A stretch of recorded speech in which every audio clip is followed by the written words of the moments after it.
Hey guys, welcome to another episode of NetSec Now. Today we're going to get into discussing exploitation, the third phase of the phases of network security and penetration testing.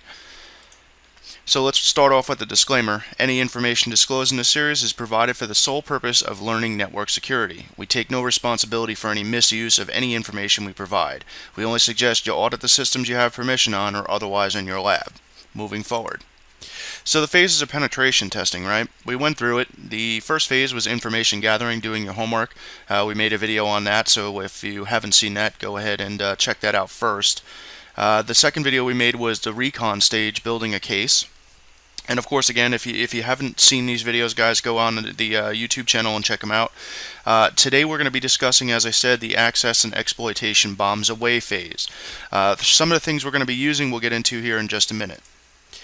So let's talk about the types of different attacks for exploitation. There's a remote attack, a client-side attack, a blind-side attack, social engineering attack, a fuzzing and denial of service attack, and man-in-the-middle attacks. So you might be asking yourself, why so many different attacks? Well, I'm going to explain just the top three here because that's what we're going to actually be getting into today. Actually, we'll be getting into the top two, but I'm going to explain the blind-side attack as well. So the remote attack is basically you're trying to exploit services that are vulnerable that are remote services, something like NetBIOS or DNS or something to that effect.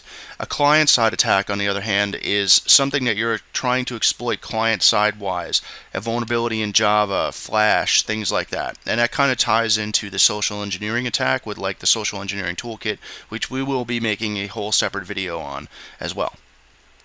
So, the blind-side attack is an attack that I don't generally recommend using unless you are absolutely at the end of your rope and you are desperate to try to get in, or you just want to make sure that you've covered all bases, right? So a blind-side attack is basically firing everything in your toolkit at your target and hoping for something to allow you in, okay? Blind-side attacks are very, very noisy. Blind-side attacks can cause system damage, downtime, or server system crashes, things like that. So I don't generally recommend that unless it's a last-ditch effort to try to get in to your client's network. Okay, so let's go ahead and talk about some of the tools that we're going to be using in this episode. We're going to be using Metasploit and Armitage. Armitage being the front-end GUI version for Metasploit. Now, Armitage is very limited in some aspects. I've actually recently, if you've been following us on Facebook, I posted on that. I found a bug inside of Armitage when you're using psexec and pass to hash attacks.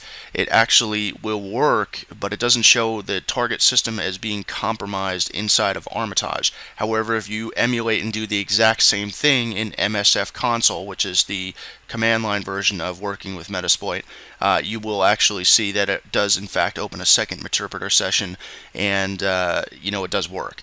So we're going to be learning also msfconsole because it's really good to have the core fundamental understanding of how Metasploit actually works. And again, if you run into bugs with Armitage or something you're just not sure is working correctly, you can always go back to msfconsole and then you could do it in there and see if in fact it does or does not work. The old school manual compile and fire, basically, we're not going to get into that today. I try to stay away from that. That's mostly if you find private exploits that haven't been made public yet. Really, you got to trust the person you're downloading the script from, and then you have to compile it. So if you can't read the code of whatever language they wrote it in, you're kind of taking a crapshoot on whether or not it's actually bad for your system as well as maybe utilizing some sort of attack for the remote system. So, social engineering toolkit, we're going to actually make a video separately based upon just the social engineering toolkit, or otherwise known as SET inside Kali Linux. Cobalt Strike, that's like, it's made by the same guy, Raphael Mudge, that made Armitage, but it's a paid version. It is quite expensive. We went over that in the past. So we're really actually not going to be getting into that or using that, even though I believe there's a 14-day free trial on this website. We're not going to get into using that. So denial of service attacks, guys, you're probably never going to use that against your clients when you're doing this professionally.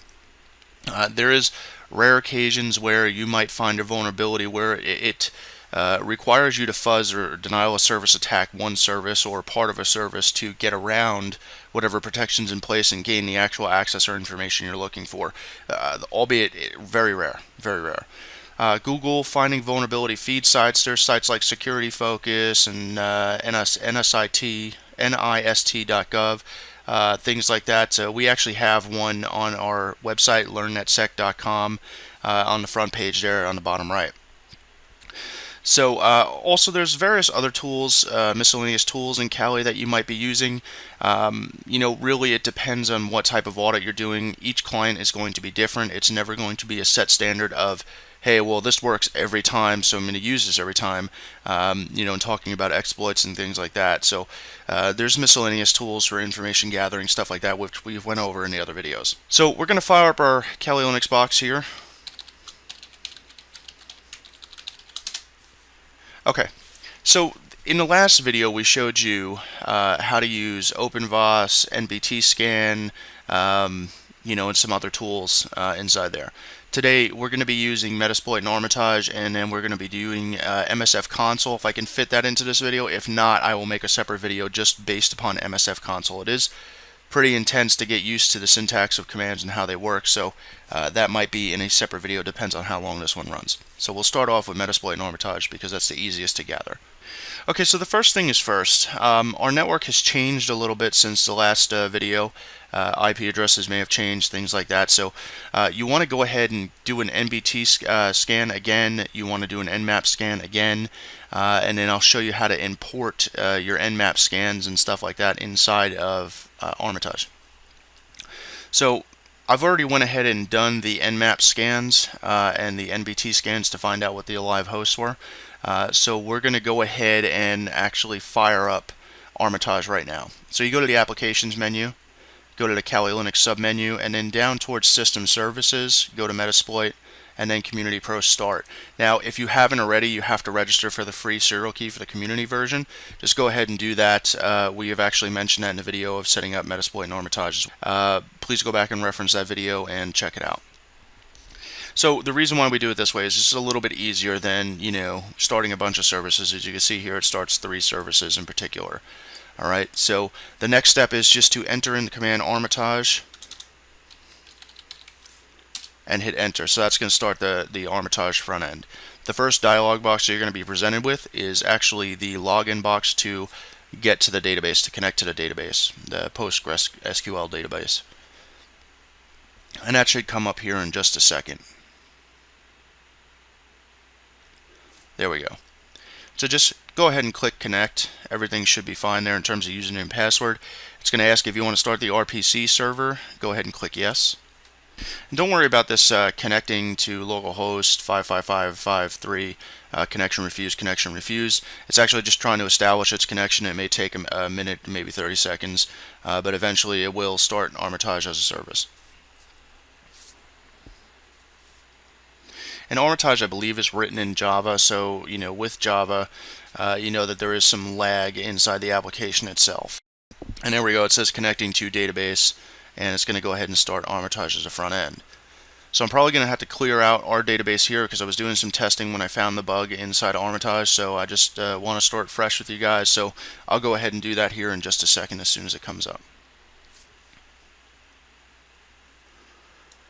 To clear a database at any time, guys, just go to the host menu at the very top here and just go down to clear database, and I'll show you how to do that in msfconsole as well, and just click yes. Okay, so basically we want to start fresh with importing our Nmap scan, and I'll show you how to do that. Now there's a couple of different ways that you can actually import hosts into Armitage, and I'll show you how. At the very top here, click hosts. Now you can go to import hosts, which is what you would do if you were importing something from like Nmap or some other scan you did. You can go to add hosts, which pops up a box and you can add 1 host per line. I don't really recommend that unless you're scanning just one particular IP address, but I don't actually ever use that. The other option you can do here is an Nmap scan. Now Metasploit itself has an Nmap module built into it, right? I prefer to do my Nmap scans separate because if I need to do a specialized type of scan, at least I can specify that in the command line parameter flags. but in here you could actually choose Intense Scan plus UDP, Intense Scan all TCP ports. It can be quite a bit slower when you do it in Armitage, so be aware of that. So if you want to go ahead and just do an Intense Scan, it's going to ask you to enter in your IP address or range. So if you had one single IP address, if you were doing a remote audit, you would go ahead and just enter in the WAN address of your client. If you were doing an internal audit here, of course, you can go ahead and enter in your IP address range, 192.168.1.0/24, and you can enter that in here. I'm actually going to cancel out of this. If you also notice that sometimes when you open up dialog boxes, there is no cancel or close button on some of them. Just right click on it and go to close. Okay, so we're going to go ahead and import our Nmap scan. Alright guys, so as I said, let's go ahead and import our scan here. So in order to do that, you have to go up to hosts, import hosts. Now if you remember in the last video, we tried to keep an organizational structure going, and we put all of our clients' information, scans, etc. into their own folder, right? So if we remember correctly, that was in Acme Inc. So just simply go to navigate in there, and my fresh scan that I did since the network has changed has been fresh-scan.xml. So just go ahead and highlight that and click open. And you can see here on the bottom there's a console, and then each task that you do opens up another tab. So in fact, this one is called import because we're importing. Now if you notice, it'll tell you that it successfully imported the freshscan.xml. Okay. Now you can see here it kind of looks cluttered because everything's stacked on top of each other, right? So we just go to auto layout, right click in the empty space here, go to auto layout, click none. Then go to layout and just click stack. That's the one I like best. Alright, so let's pick apart some of the information that's imported here. So obviously I did a range scan or a CIDR scan in Nmap as we did in the last video. So .1.1 I know is the router. So in order to make things a little bit simpler to understand, I'm going to go ahead and right click on this one and just go to host and remove host, as I don't want to waste time scanning things that I don't want to scan. So once that happens here, now again, like I said, Armitage is a little bit slow. Okay, so 1.3 I believe is my machine here, and let's just double check that. Yeah, 1.3 is this machine here, and I have no interest in scanning my host machine that I'm doing these videos off of, so I'm just going to go ahead and remove this one here as well. Okay, so now we have 3 hosts, alright, and if you highlight over each one of them and just run your mouse over, it's going to tell you what it is. So 1.2 says it's Microsoft Windows 7, and if you highlight over this one here, it says Microsoft Windows 2000. Well, I know there's not a 2000 box up on there. So then you highlight over this one, it says Microsoft Windows XP, but that's pretty vague, right? It didn't really give us too much information. I want to know what service packs are in there. I want to know, all that good stuff. And while Nmap will generally tell us that, the import feature in Armitage seems not to transfer all that information over, okay? So in order to do that, I want to do all 3 hosts at once. And there's another scan in Armitage called msfscan. Now, this is part of the auxiliary part of the scanners, which we will explore a little bit in msfconsole. So you go to hosts here and then msfscans.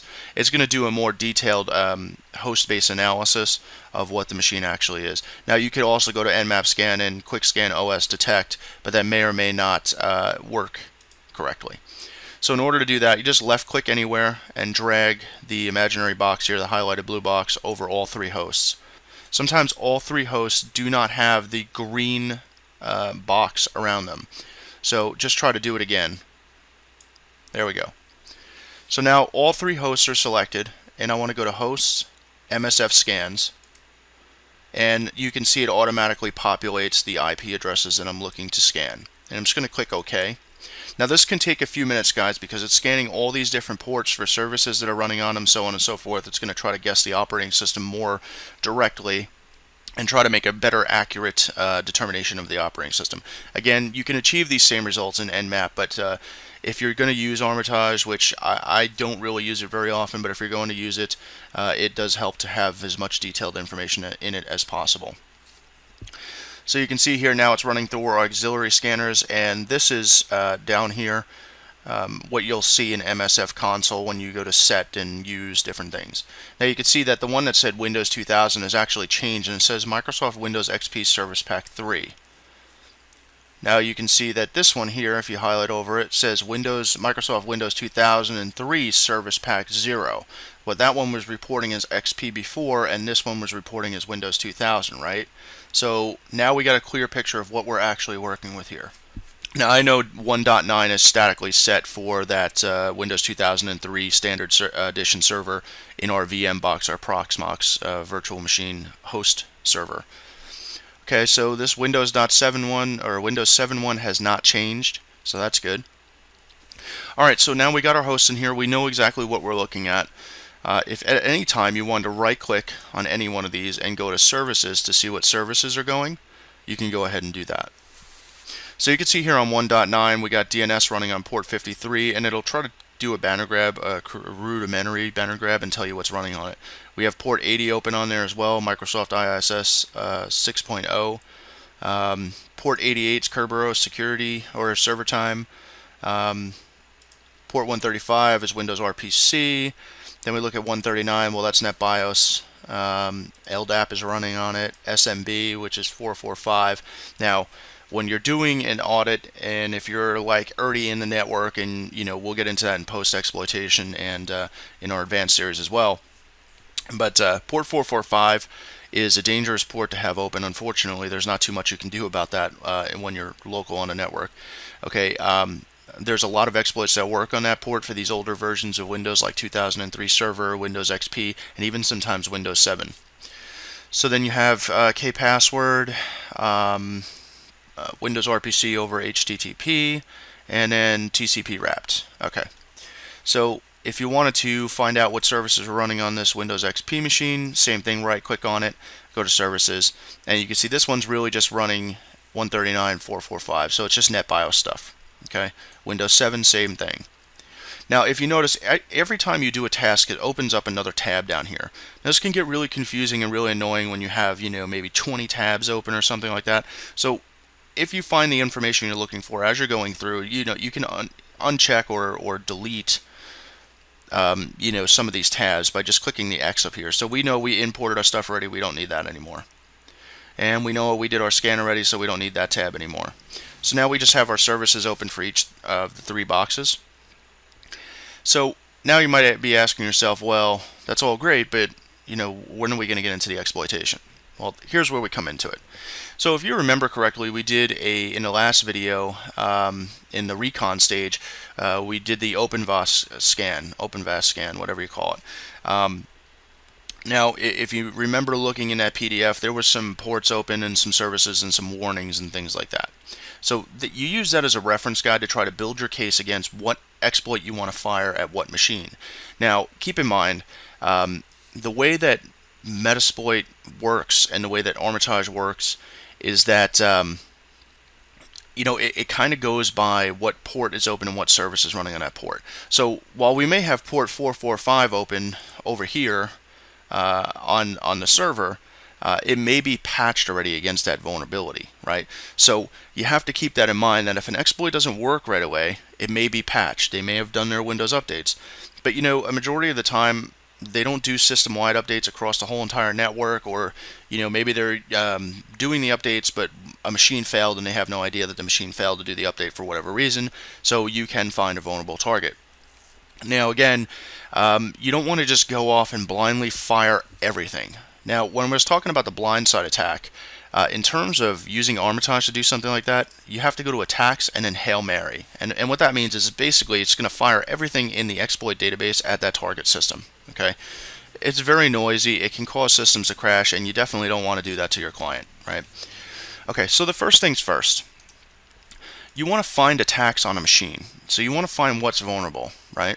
So if you just highlighted one machine here and you just go to attacks, find attacks, it's going to go ahead and query all the exploits in the database according to the services and ports that are running here, and it's going to try to determine maybe what exploit could be used for that port and that service. Now you can see here when it says attack analysis complete, you will now see an attack menu attached to each host in the target's window. So click OK. So if you right click now on the host, you can go to attack, and it's going to list a bunch of different things. So there's an MS03 026 DCOM, HTTP, this is a bug inside Armitage that I've let Raphael know about in the past. It still hasn't been fixed yet for whatever reason. You can't have something like, if you went to, let's go to DCERPC exploit. There's some exploits that support a check function, and what it does is it doesn't actually fire the exploit against the target. What it does is it checks the target to see if it's vulnerable to that specific exploit in hand. And then this menu only has one. But if you went down to IIS, you can see that it has 3 or 4 of them, right? 4 of them. So if you hit check exploits on this, it's going to run each exploit itself and try to use the check function. Now you'll see some of them here say this exploit does not support check. So some exploits that were built and verified and put into Metasploit do not support a check function. So unfortunately, on some of those you're going to have to manually fire them and just see. But we're looking for stuff that says, you know, this target is vulnerable or this target is exploitable. So you can see on this one here, the IIS MS0307 NTDLL WebDave module, it did do the check, and it says the target is not exploitable. So we know that right off the top there, the MS03, if we went to attack and then IIS, so the MS03007 we're not going to use, right? We know that right off the bat. Then this one here, IIS MSADC, says the target is not exploitable. So again, if we went to attack and then IIS and then down here, we know that it's not vulnerable to that one. So there are ones that said, like I said, exploit does not support check. Well, the IIS webdave upload.as or _ASP. So let's go ahead and try to fire that one, right? So attack IIS and then the IIS webdave, if that's the correct one, yes. So let's go ahead and click that to fire this exploit. Now this is actually going to really push the exploit towards the target and see. Okay, so once you do that, it opens up a dialog box here and it gives you some options. Now, not every exploit gives you these options. Some have options automatically picked for you by default. You are free to change whatever you'd like. So, targets automatic. I usually leave that in automatic. Sometimes it has other options here, which we will see later on, where you can choose a specific operating system or service to target. This one's automatic. I try to leave it on that if it has that, because it will run through it automatically and try it. Now, in order to, using a reverse connection, what that means basically is that whatever payload it's going to use to send to the target once the exploit is passed, and then it comes back to us to pick up the payload, we can try to use a reverse connection like a reverse TCP, reverse DNS, or a bind TCP, bind DNS, things like that. And we will get into that when we're using msfconsole. I will show you the differences. You also have an option here is called Show Advanced Options, and if you check that, now our option menu has changed. Before we get into changing any options, let's go ahead and take a look at the very top here. If you read this, it says this module can be used. It just gives you a brief overview of what this exploit's actually about. This module can be used to execute a payload on IIS servers that have the world writable directories. The payload is uploaded as an ASP script using a webdave put request. Okay, pretty simple, pretty straightforward. lhost is your local host, which is your machine that you're attacking from, right? So I know that this is the IP address of my Kali Linux box, and I can simply go ahead and find that out here by just issuing the ifconfig command, right? So this is our IP address. So we know that that's correct. Let's minimize this. Okay, so lport, you can leave this or you can change it. If you want to change any of these options under the value or the right-hand tab here, you can do that. Let me just close this out here and restart this. Again, Armitage is a little bit buggy, so sometimes you have to kind of do things twice. Okay, so the lport you can see is changed. If we wanted to change this, you left click on it once to highlight it in blue, and then on the right hand panel here you left click it again. Sometimes you have to do it 2 or 3 times until you have a cursor in the box, as you can see. So if I want to change this to, you know, .1 or 25.721, I could, but I'm just going to leave it at the default. You could change the path if you wanted to. I don't recommend doing that. Proxies. Now, you could use proxy chains to do this. However, inside Armitage, it is a little bit buggy to use proxies. When we get into msfconsole, I will show you how to set global proxies to use proxy chains. And proxy chains is something we've discussed over a couple of videos. And so, applying that to using Metasploit with that, you can actually set up like an SSH pivot or a pivot through machines, things like that. You can use proxies to attack from, so on and so forth. Our host obviously is remote host, and that's the target machine that we're after. And of course that was automatically selected because that's the machine that we're targeting. Our port is 80. You can leave this unless IIS is running on another port like 8080 or something like that. You would change it in here again doing that. vhost, you don't have to really worry about vhost on most of these. And show advanced options again. You can change the domain name. Now, we should have known that if you did like an MBT scan or something like that, or even an Nmap scan, it's going to tell you what domain it's actually running on. Alright, so if we wanted to do that, you could. Alright, but you should have this knowledge at hand first, and before anything. So I'm actually going to change this option here, workstation, and I'm going to name this to the domain that it's working on. So it's acmeinc.local.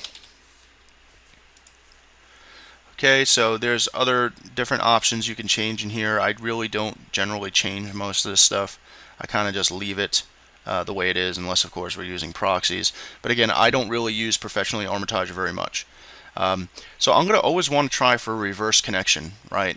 Because I don't really want to try a bind attack. I want to try a reverse connection. So let's go ahead and check that and click launch. As you can see here, it opens up another tab, an exploit tab, and it says exploit running as background job, started reverse handler on the IP address of our machine here. Okay, uploading the bytes to whatever text file it's creating here.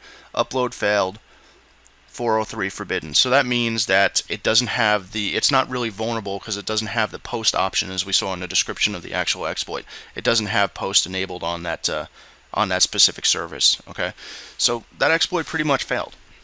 Okay, so the other thing you could do if you notice that you have a vulnerability that's been known to work on this specific service pack, so on and so forth, that you're pretty confident it's going to work, like an MS08067 for instance.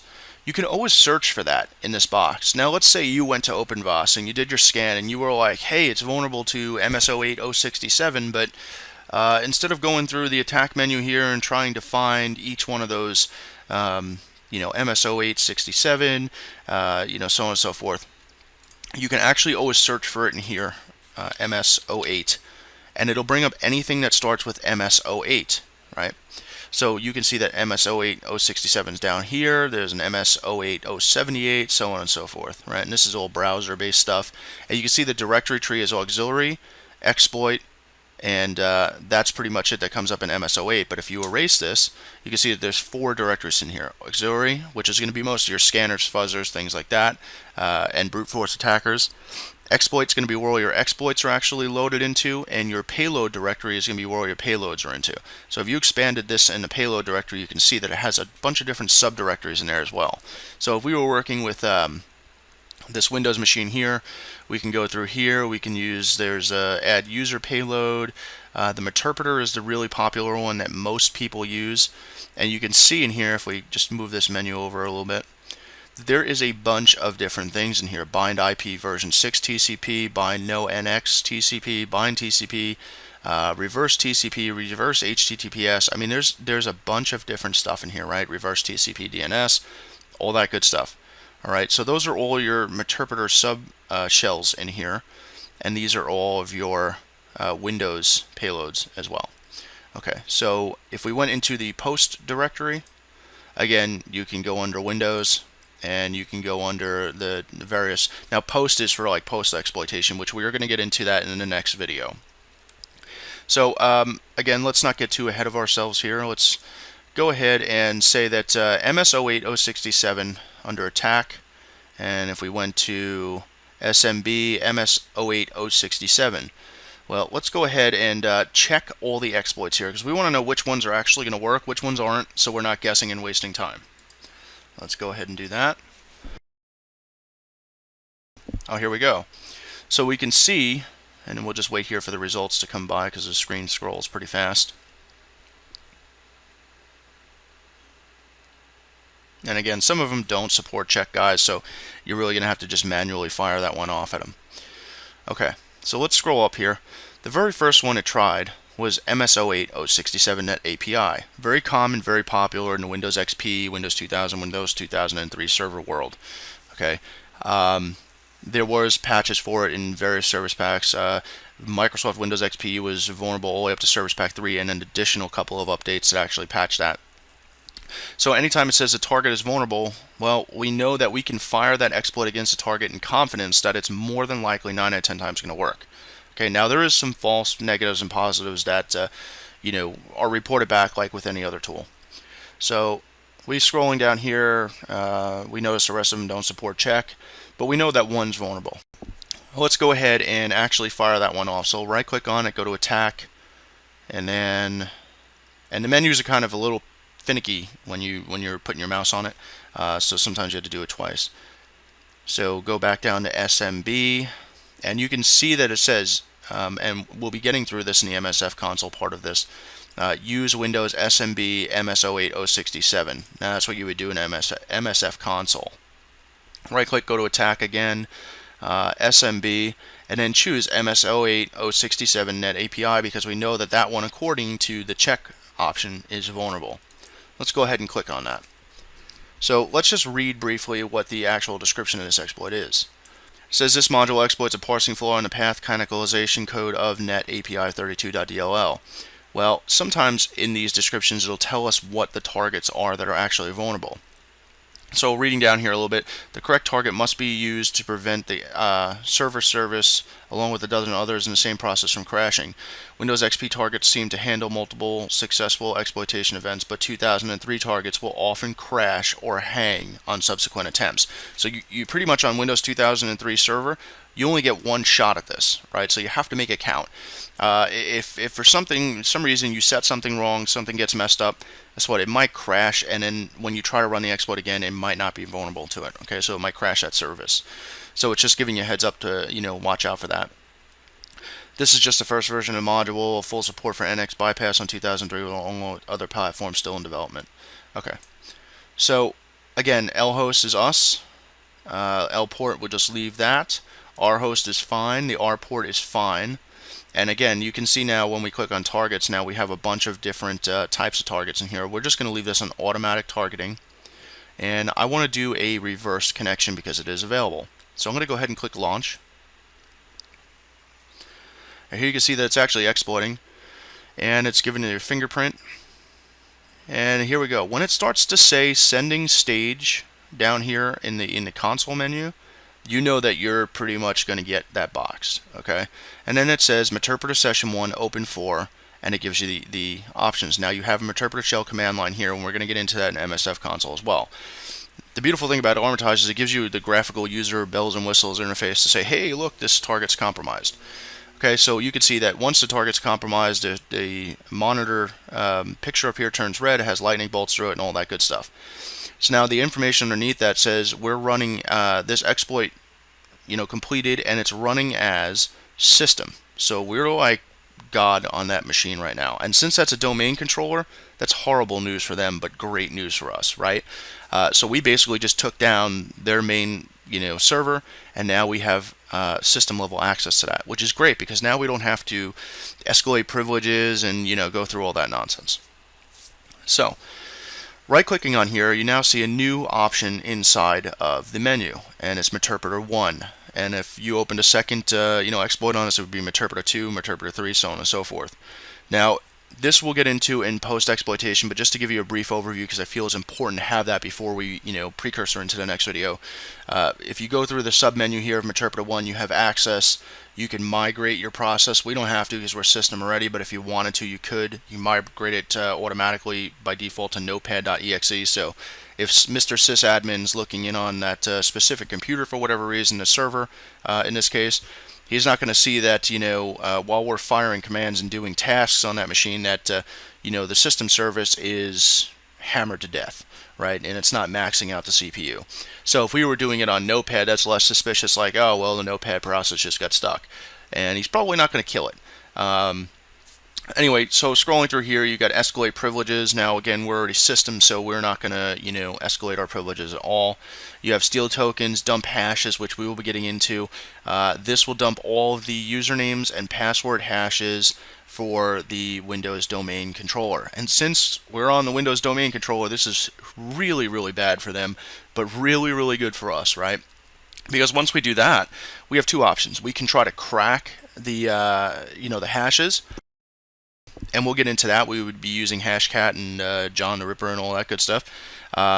We could try to crack the hashes, or we can use another attack called pass the hash with PS exec. Now, the bug that I found in Armitage, and I'm going to make an actual video for Raphael so he understands what the heck I'm talking about, because I posted it on the Facebook, and he doesn't really, he's saying that it works, but we all know that it's not. I mean, it's pretty obvious. Anyway. So you have two methods of doing that, the LSAS method and the registry method. Either one you choose is going to work just fine. So in doing past sessions, you have interact. You can have a command shell on there, the interpreter shell, which we already have down here towards the bottom. You can do, let's see, desktop VNC. It's going to open up a VNC server so you can actually look at their desktop and what they're doing.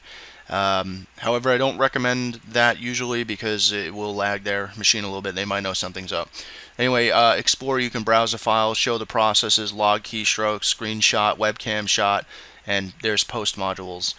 Pivoting, we will get into that in the post exploitation. Basically, pivoting means that you now take that one compromised host and you are running all of your additional attacks to the other hosts on the network through that compromised host. So essentially, you're furthering yourself away from being detected, because everything, if they had like host-based intrusion detection systems or host-based firewalls and stuff like that, they're more than likely going to say, hey, it's cool because you're part of our local subnet. We're not banning you from doing anything, right? So that's the reason behind pivoting, okay? You have an ARP scan, which you would use probably to find out all the other live hosts on the network if you haven't already. Now, this works great when you're doing a remote pen test and you find a server that's like, I don't know, out on the network, has an open port for a web server or email server. You wind up compromising that, but you want to know how many more machines are behind that network. You can go ahead and do an ARP scan, and it will go ahead and try to find all the other available IP addresses. And you also have the kill option here, the kill menu here, which basically kills your interpreter session. Each time you compromise a host and you take screenshots or video of it or proof somehow or some other way, it's always advised to kill the session after you are done, because somebody could hijack your interpreter session. Being the bad guy could hijack your interpreter session and cause havoc for your customers. So always kill your sessions as you're backing out. One machine at a time, kill your sessions. Okay, so anyway, now you have services again, and scan again, and host again, and all that good stuff. Now, we don't need to attack this one any further, right? Because we've already got this host compromised. We're in, that's it. End of story, game over for this host. So now 1.4, this one here is our Windows XP Service Pack 3. Well, gee, let's try to go to attack, and let's go over to SMB, because that's always such a fancy one to attack that service there. And you can see MS08067 is listed again, MS10061 spool SS is listed again. And then we have a pass the hash option, which again, if we had the hashes already from the Windows server, we would right click on this one here and go to pass the hash. And then of course in Armitage, like I said, there's a bug and it will succeed, but it won't show the host is compromised up here in the GUI screen. Anyway, so let's go to this SMB, and let's go ahead and go check all these exploits. So you can see it's checking MS08067, and while MS08067 said that Windows XP up to Service Pack 3 is vulnerable, again, as I said in the beginning, it could be patched. So it's just going off the port and the service that's running on that port. It's not checking legitimately whether it is patched or not. In this case, on the MS08067, I'm sorry, it is checking that if it's patched or not, and it's saying the target is not vulnerable. I know that that machine automatically did some updates before I shut them off, so I know that it was vulnerable at one time, but the updates took care of that vulnerability. right? So again, you may come into a mixed network where you find some targets, their updates may have failed, or maybe the sysadmin is just not doing updates on that specific machine for whatever reason. There might be an update that conflicted with one of their level of business apps that are running on there or something like that. So there are some times where you're going to find that sysadmin intentionally does not do updates on one machine. And 9 out of 10 times, guys, or maybe 8 out of 10 times, guys, to be honest with you, it's on Windows servers, domain controllers for some reason. They don't want to update it because they're afraid that it may break the OS, which Windows updates, let's face it, have been known to do for ages. Will break the system, and if it breaks their server, guess what? Their whole network is down, right? So they don't want to break that, so they're just not doing updates on that server. Bad news again for them, good news for us. Okay. So as you can see here, it went through all of its checks, and there was quite a few here that didn't support check. MS10061 spool SS did not support check. So let's go ahead and, because we know MS08067, which we use to compromise the Windows 2003 server here, is not exploitable on this target machine here. Okay, so let's go ahead and try to fire off the MS10 one. We'll right click on it again, go to Attack, SMB, MS10061. Okay, so let's go ahead and leave all these options in here good. I want to use a reverse connection, and I also want to show advanced options. So scrolling down in here, just to make sure everything is set up correctly. And it looks like everything in here is good. It doesn't give us a domain option to change that or a workstation option to change that. In reading the description, it says the module exploits the RPC service impersonation vulnerability detailed in Microsoft Bulletin MS10-061 by making specific DCE RPC requests to the start dock printer. So spool SS, it's against the printer service. So it doesn't really tell us what versions of Windows are actually exploitable to this. So let's just go ahead and launch this and see if it'll actually work. And you can see it's setting all of its options, which you would be doing in msfconsole, which is pretty easy because you can set globals in there, so it makes things a little bit easier for you. So it says exploit failed, no access. The server responded with this error, status access denied. Okay, so guess what? It wasn't vulnerable to that. Well, we can check other vulnerabilities if we want on here, but again, this is why it's important to have your PDF export or whatever export you did from OpenVOS to see if it did in fact find any vulnerabilities on that machine. So this way you're not wasting an exorbitant amount of time trying each one of these individually or trying to do the check option, which some of them may fail, so you have to inherently do that manually and fire each one. So you can see that there's an Oracle one, there's a Samba one. Let's try the Oracle and just do check against it so we're not actually firing it. Says this target is not exploitable. Okay, so we know that that's out. Samba, let's go ahead and, even though Samba is probably not going to work for this, let's go ahead and check exploits on that. Well, it says it doesn't support check, so we got to manually go back and do that and actually fire this. So reading in here, you can sometimes determine whether or not it's worth your time to actually fire this exploit over at it. Is it worth the fact of maybe being caught? Module exploits a command execution vulnerability in the Samba versions 3.0.20 through 3.0.25 RC3 when using a non-default username map script.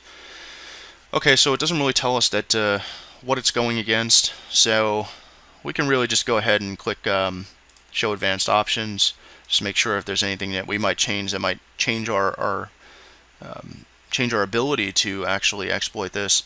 And we could probably try to change the domain if you wanted to. We'll just name this acmeinc.local, which is what that domain controller, or which that is part of the domain. If you had usernames and passwords, you could try to put them in over here. We don't have any usernames and passwords yet, so let's just go ahead and click launch. And you see exploit failed. It's not vulnerable to that exploit. Alright, so we basically tried almost all of them, guys. Again, using ps exec would use a pass-to-hash attack, so you'd have to dump the hashes from the server or another compromised machine and try to pass those along the domain to the other workstations or servers in the domain. Now, generally speaking, when a Windows domain controller is on a network and everybody's connecting to that, it uses LDAP and the back end of Active Directory to store usernames and passwords so you can authenticate to the actual domain controller and say, hey, yeah, I'm part of the domain, give me an IP address, give me DNS, give me shared folders, give me, directory access to certain things, give me printers, give me all that good stuff, right? So when you're using pass to hash, you're basically dumping all those hashes that were in the domain controller and trying to pass it along to the workstations in hopes that the administrator, which they normally do, adds themselves to each machine so they can remote and fix things, whatever, or give the other local user different privileges, so on and so forth. So you want to try to pass the hash across that, and it should show up as a compromised machine, and you do have the option to set a payload like a reverse TCP interpreter shell, and that machine would in turn be compromised. Again, we'll get into all this in post-exploitation, but I just want to touch on it so you guys know what you're looking at. So obviously, again, we could see this dialog box here doesn't have a close option or any kind of minimize option. So again, right click on it and just go to close. So it looks like we're not getting access to this target just yet. However, if we use the pass to hash attack, there is a chance that we can still get in. Now, this is basically just a remote attack. If we did a client-side attack where we couldn't get in remotely any other way, like there was no other services that were vulnerable, we might use a client-side attack. And a client-side attack is using something like a social engineering toolkit, tricking a user to download a payload or basically an exploit and a payload from us. So that uses a little bit of social engineering as well. Let's move on to our Windows 7 host. Again, if you go under the attack menu, you can see here that it says MS03026DCOM. Well, let's go ahead and click on that and let's read the description. Now this is where it's going to come in handy. Okay, so it gives us some operating systems that are vulnerable to this. It says this module can exploit the English version of Windows NT 4.0 Service Pack 3-6A, Windows 2000, Windows XP, and Windows 2003 all in one request. Well, we know this is a Windows 7 machine. We're not really working with any of that stuff, right? And if you go down to your targets option, that's the only options that are selected. So we're not even going to bother firing that one because guess what? It's probably not going to work. So right click again, go to attack. So the DCERPC is out. Oracle, let's not worry about that one here. Samba, this one here. So now it has an MS08067. But here's the thing, guys. If you went to here and you went to hosts, since that's the only one that's selected, and attacks and find attacks, it's going to go ahead and query exploits for that as well. So just to do that, just to make sure that we're not missing anything here, and it doesn't look like we're missing anything. Okay, so again, MS08067, if we click on that, we know that that's only working for Windows XP and Windows 2003. So let's close that. And it doesn't look like we really have any other thing on the way in.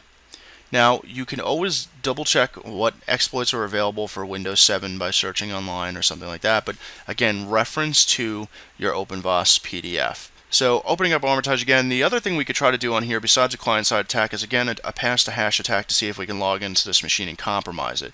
Once we do that, if we opened up an interpreter shell, guess what? We have access on that system, right? So we could take screenshots, we could do key logs, we can, escalate privileges, there's a whole myriad of stuff we'll get to in post-exploitation.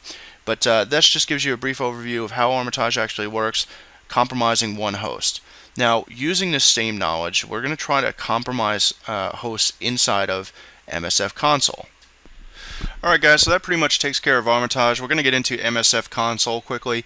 The first thing you need to know is you always need to go to the Applications menu, Kali Linux, and then System Services and start Metasploit Community Pro services. Since we've already used Armitage and this is the same video, those services are already started for us. So simply to start msfconsole, just in a command line or in a terminal, type in msfconsole and hit enter. And it may take about a minute or so to actually load it up. The other thing worth noting is every time you use Metasploit, you should probably do an update, MSF update. You don't have to be in Metasploit console to do that. The MSF console, you don't have to be in there to do that. You can actually just issue that from a command line and it'll do it for you. So when you start it up, you'll see here that it'll tell you the version here on the bottom and how many exploits, auxiliary modules, post modules, payloads, encoders, and NOPs are in the database. Okay, so I haven't updated mine in a while because this is just the lab box here. So, and since we're working with older Windows machines, I know it's going to be just fine. So let me just clear this out here. Okay, so there's a couple of things that you should know right off the bat. Okay, first things first is you have to do, if you wanted to use like the import function that we use in Armitage, there's a couple of different ways to do that. We want to import our Nmap scan results. So when you're in your msfconsole, if you ever need help, just type in the help command and it's going to give you a list of options that you can use at the core to do things that you need to do. So you can notice that a couple things we're going to go over here is set and setg. Set is used to set parameters or options inside of a payload or an exploit or scanner, so on and so forth. Setg is to set global parameters, so if we're working with just one specific target IP address or range, we can set that as a global parameter. Show always displays modules of a given type or all modules, and we're going to get into that as well. Also, you have a couple of things down here with DB export to export it like a report type of deal, which, as I discussed, is kind of cumbersome because there's no XSL file for it to be converted to an HTML document. So that's something I'm working on writing, like I said. DB Nmap is the built-in Nmap scanning module for that. And then you have DB import, which imports your scan results file from any other scanners, specifically Nmap. So in order to do the import, we have to first check to make sure that there's nothing in our database. If you notice in Armitage, first thing we did was clear our database out because we don't want to get that confused with something else that we might have been scanning before, so on and so forth. So in order to do that, you just have to type in hosts and hit enter.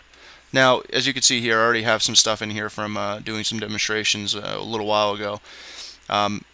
If you have stuff in there you want to clear it, it's just hosts tac D for delete. You can delete individual hosts by just typing in its IP address. So if, for instance, we just want to delete the 1.2 we just type in 192.168.1.2 and hit enter. And it says it deleted one host down here at the bottom, and it tells you the host it deleted. And then if you issued the host command again, we would see we only have in here 2. Now I want to delete the whole database because I want to start fresh, right? So it's host tac D for delete all, and it deletes 2 hosts, the 2 hosts that were left over. Again, if we type in host, we can make sure that our database is actually clear. Okay, so let me clear the screen out here. So we talked about learning how to use setg. Now setg sets global parameters for you to use. So if you're working against one specific target IP, or if you're doing an internal audit and you're working towards an entire subnet range or something like that, you can always use the setg parameter. We'll get to that here in just a minute. First we want to do is the DB import, because we want to import our Nmap scan that we did before, right? So it's DB underscore import and the path to where the file actually resides. So that's root, and then that's Acme Inc., and then that was freshscan.xml. So just hit enter after that, and you can see that it's importing all of our hosts for us here. Now, again, we're going to have to go through and remove some of these hosts, so to save a little bit of time, because I know a couple of them are, like 1.1 is the router again, and 1.3 is this machine that we're working off of here. Okay, so let's clear this out. Now let's go ahead and issue the host command again, and you can see now that it's imported all of our hosts. However, as I said, it's not reading correctly on the operating system, and as before, we know 1.9 is actually a Windows 2003 box, so it didn't really import it correctly in terms of the OS name or any kind of service packs or things like that. Alright, so first things first, I want to remove the hosts that we're not going to scan, so I'm just going to host-d 192.168.1.1, and I'm going to do the same thing for .3. And then I'm just going to issue the host command again. Alright, so now we have our 3 target machines in here. So the thing is that you want to do what we did in Armitage and use the MSF scan to better enumerate the operating systems and the service packs available to them. So those are actually located in a directory structure, and I'm going to put a link in the description to learn everything there is to learn about msfconsole, so you guys have a guide or a reference to go to if you get a little confused. Okay, so auxiliary holds, as we've seen in Armitage, the directory tree structure. Auxiliary holds some of your scanners, fuzzers, DDoS attackers, brute forcers, things like that. Scanners that we want to use in terms of what the MSF scan was all about is actually called SMB_version, because we want to find out what version these operating systems are actually, the true versions of the operating systems are. So anytime that you want to find an actual scanner, exploit, vulnerability, payload, whatever that you're looking for, and you know the name of it, you can use the locate command. So that's locate, and then I'm looking for specifically SMB version. And now you can see it tells me that it's in auxiliary, scanner, SMB version. That's the scanner that I want to use. But what if I didn't know the name of the actual scanner that I was looking to use, right? So I could do show auxiliary, and it's going to show me everything in the auxiliary directory tree structure. And it may take a minute or maybe a little less depending on how fast your system is, because it is literally querying and doing like a directory command on everything that is in the auxiliary folder. Now you can see here it scrolls back everything that's under auxiliary. Okay, so we want to look for SMB because we know that we're looking to do some Windows stuff. And if we look here, we only have a few options for SMB scanners starting at the very top here. SMB pipe auditor, things like that.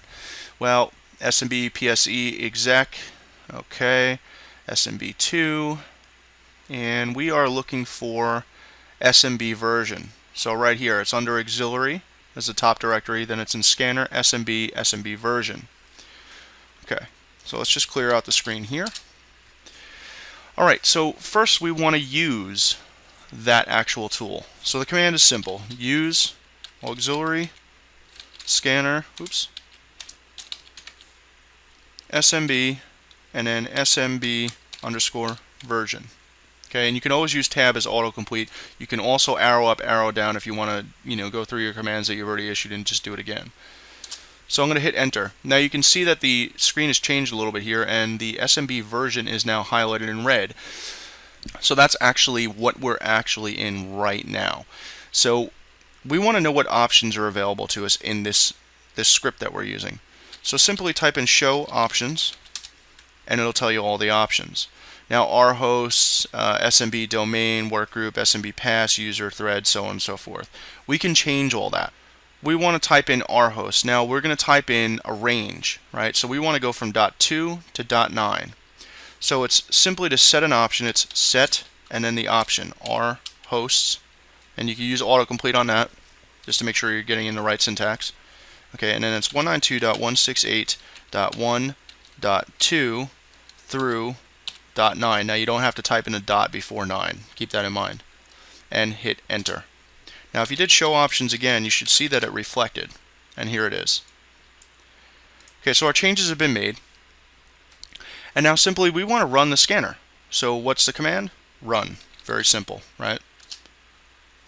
Now you can see it's going through, and it's going to do a determination on the operating system and the service pack available to it. Now it's not always 110% accurate, but it's pretty damn close most of the time.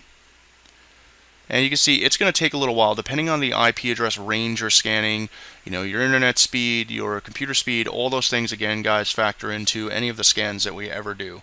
So keep that in mind if things are going a little bit slow. Okay, so it said scanned 8 out of 8 hosts, 100% complete, auxiliary module execution completed. Fantastic. So now if we issue the host command again, now we have a little bit more accurate depiction of what our machines actually look like. So now 1.9, instead of reporting as it was Windows XP, guess what? It's Windows Server 2003, Service Pack 0, right? So I know 1.3 is my box here, so again, I just want to remove that with host-d, and then 192.168.1.3. Okay. Clear this screen again, type in hosts. Okay, so now we know what we're working with here, right? So So let's get back to our setg command, because now we know that we're up against a Windows 2003 server, and we want to target that first and foremost because, hey, that's the meat and potatoes of everything, right? If you get access on that system, depending on what type of access or level of access we get, we can pretty much own the rest of the network, right? So that's going to be our target machine we want to go after first. All right. So now, if you think that a target network has high level security, you probably want to go a little bit lower level. You want to start with a workstation and try to work your way up to getting to the server. Okay, but since this is our lab network, I know I just want to go after the Windows domain controller first, and then try to own everything else after that. So anytime you want to get out of whatever module or scanner or whatever you're using, just type in back, and that'll get you out of it. Let's clear this out again, and let's go ahead and issue our host command so we know what we're up against. Alright, so getting back to setg, the command to set those is simply setg, and then if you just hit enter, it's going to show you that there's no global entries in there right now. So we want to do setg rhosts, and we want to set that to 192.168.1.9 because that's the machine that we're after, right? And if we do setg again by itself, we can see that the rhost is now set to 192.168.1.9. Beautiful thing. So, clear this out again. Now, we know already that MS08067, that Windows 2003 server, is actually vulnerable to that.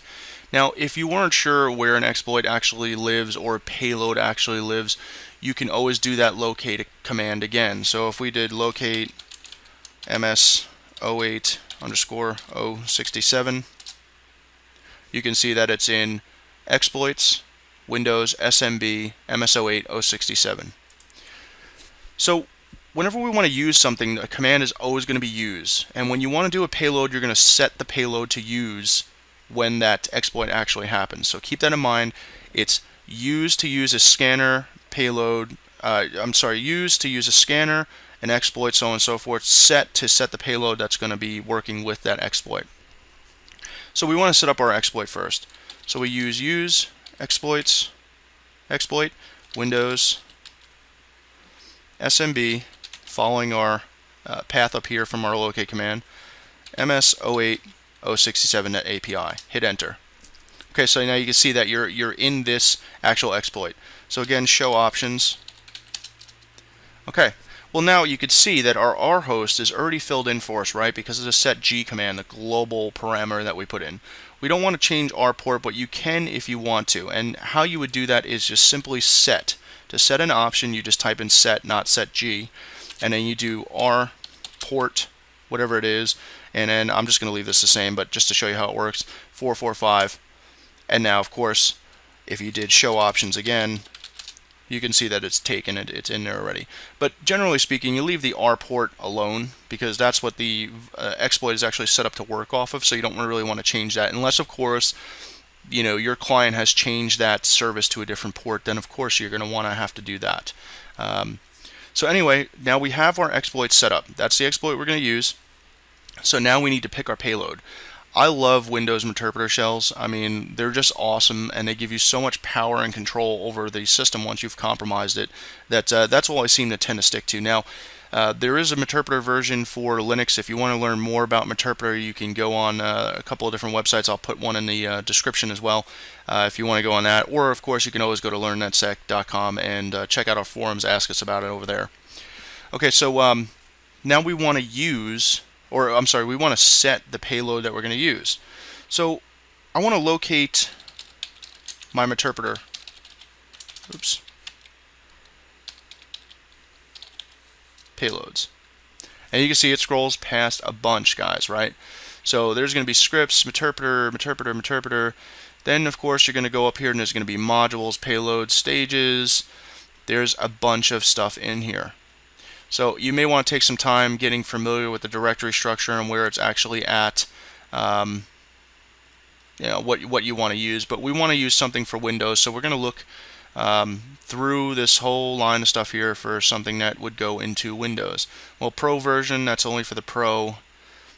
So here we can go data Meterpreter, so on and so forth. But I happen to know where that is already from, just remembering it pretty much. So I'm going to get out of here, and I'm just going to clear the screen. So I want to set payload, okay, and then so you're telling it to set the payload that you want to use, and then it's in Windows. Sometimes it takes a minute if you're doing autocomplete.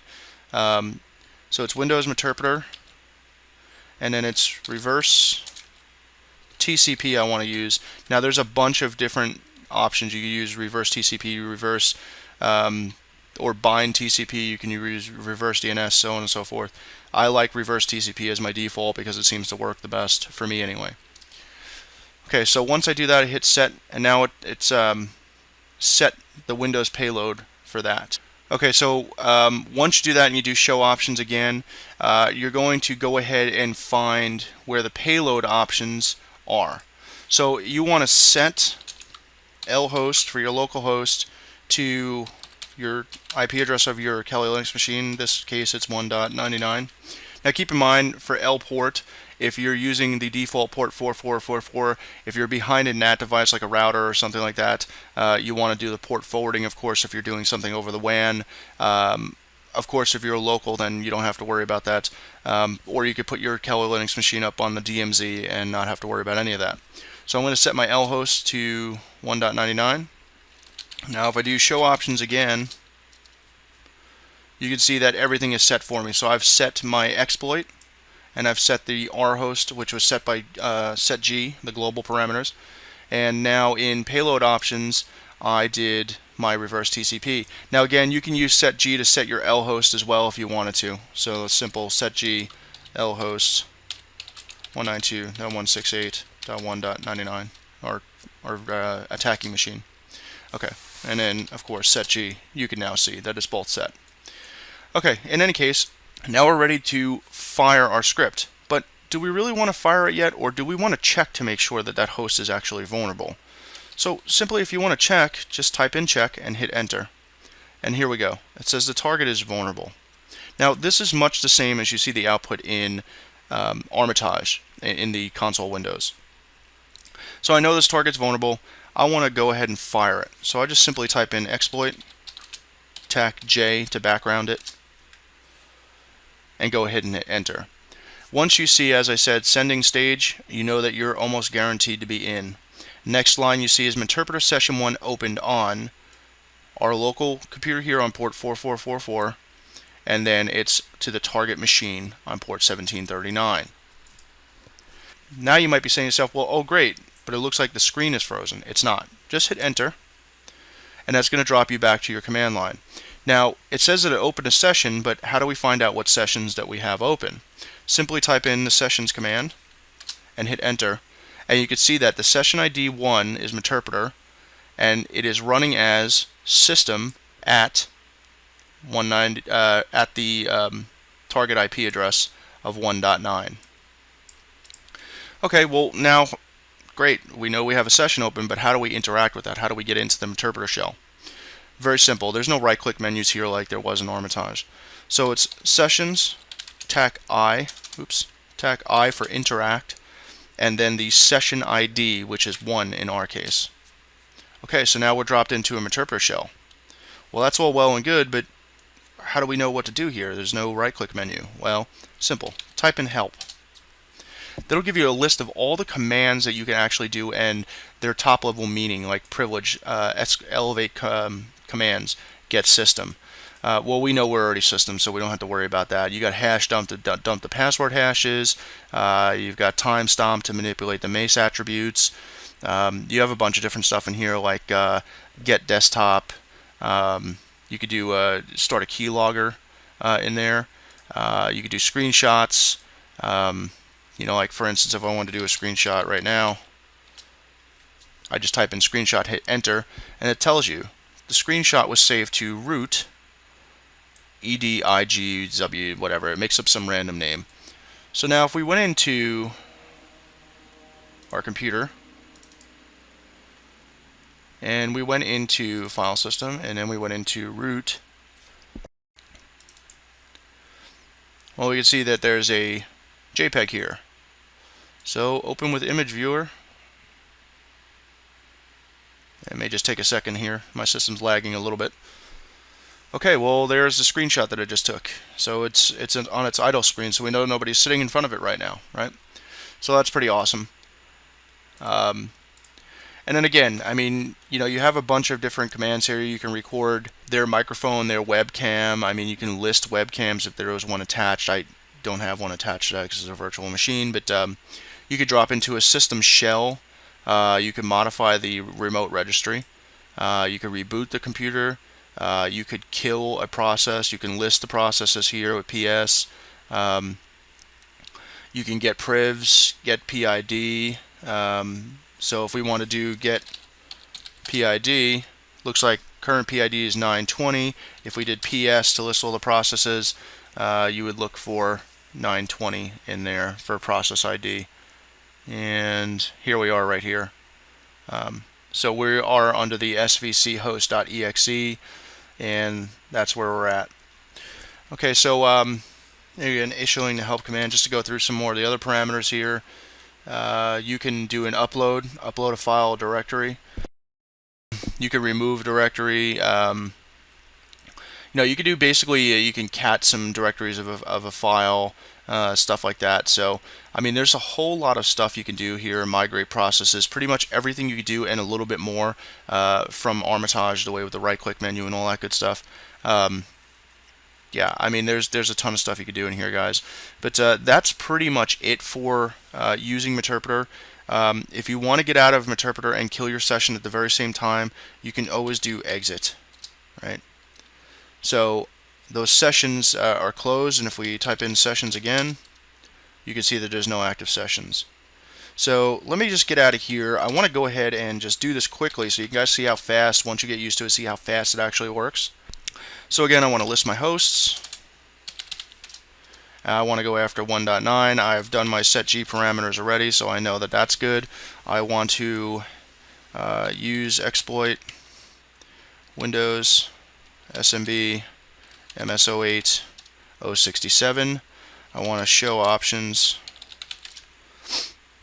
and it looks like my options were set in there. And of course, I want to use my Meterpreter shell. So it's set payload Windows Meterpreter reverse TCP show options. My L host is already set because I did the set G. Now I just want to do check vulnerable. I want to do exploit J.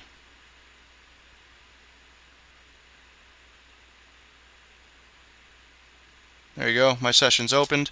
Now let's say if you list your sessions and you're just like, alright, good, I got a shell on that box, really need to do anything else. You can always do your kill command in session. So it's sessions tac K and then the session ID, which is in our case 2. Sessions closed. Sessions again, no active sessions. We're all done. And we can back out of here and clear, and we can exit msfconsole, and we are back to normal, right? So that's pretty much it, guys, for using msfconsole in place of Armitage. Now, Armitage might be easier for some beginners because it is GUI based. It's kind of point and click and kill. Whereas some of our seasoned veteran guys might be more comfortable with msfconsole.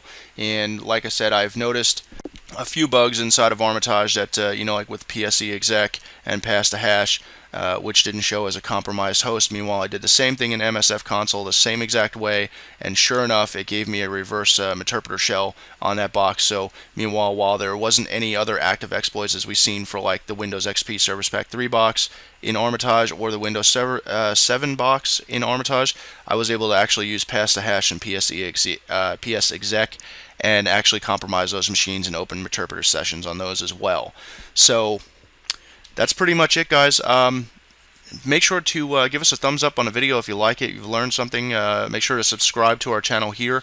Also make sure to check out our website, learnnetsec.com, join the forums, and hang out with us, chat with us, ask questions. We're there to help and learn from each other. Follow us on Twitter, check us out on Facebook. All the links are in the description for everything we discussed here today. And thanks for watching, guys. I'll see you in the next video. Take care.